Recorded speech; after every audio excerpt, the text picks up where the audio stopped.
দেখুন, যে মালদার কালিয়াচকে যে ছবিটা ভাইরাল হয়েছে এটাই হচ্ছে বাংলার চিত্র। পুলিশ কাউকে গ্রেপ্তার করবে না এটাই খুব স্বাভাবিক, কারণ পুলিশ তো নিজেই ভয়ে সিঁটিয়ে থাকে। আপনারা কদিন আগে দেখেছেন অনুব্রত মণ্ডল কিভাবে পুলিশ প্রশাসনের একজন ব্যক্তিকে অপমান করেছে। তা সেই পুলিশ কিভাবে, মমতা বন্দ্যোপাধ্যায় যেখানে হাতের মুঠি খুলে রেখেছে, অরাজকতা, চুরি, জোচ্চুরি, বাটপারি এগুলো অ্যালাউ করছেন নেত্রী নিজের দলের লোকেদের, সেখানে পুলিশের সাহস পাওয়া সম্ভব নয়। পুলিশকে আর পশ্চিমবঙ্গে দোষ দিয়ে কোনো লাভ নেই। পুলিশ মাইনে নেয়, বাড়ি যায়, আর ওদের ভৃত্য হিসাবে কাজ করে।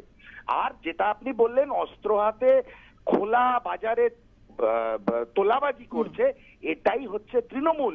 সেই কারণে বহুদিন আগে আমি বলেছিলাম যে Trinamool Congress is not a political party, it is a political gang.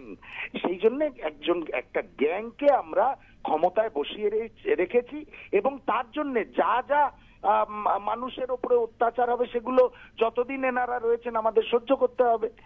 একজন গ্যাংয়ের নেত্রী হচ্ছে মমতা বন্দ্যোপাধ্যায়, উনি বাংলার মুখ্যমন্ত্রী আর নন। বেশ, অনেক ধন্যবাদ আপনাকে আমাদের সঙ্গে কথা বলার জন্য। মালদার কালিয়াচকে তোলাবাজির অভিযোগ তৃণমূলের ব্লক সভাপতির বিরুদ্ধে, এবং আক্রান্তরা পুলিশ সুপারের দ্বারস্থ হয়েছেন। তারা অভিযোগ করেছেন পুলিশকে জানিয়েও কোনো সুরাহা হয়নি, তারপর শেষমেশ তারা পুলিশ সুপারের দ্বারস্থ হয়েছেন। আগ্নেয়াস্ত্র হাতে তৃণমূলের ব্লক সভাপতির অনুগামীদের একেবারে দাদাগিরি এবং মারধর করার অভিযোগ মহিলাদের। আক্রান্তরা নিরাপত্তার দাবি তুলে পুলিশ সুপারের দ্বারস্থ হয়েছে। সমাজ মাধ্যমে সেই সিসিটিভির ফুটেজ ভাইরাল হয়েছে, যে ছবি আমরা আপনাদের সামনে তুলে ধরছি।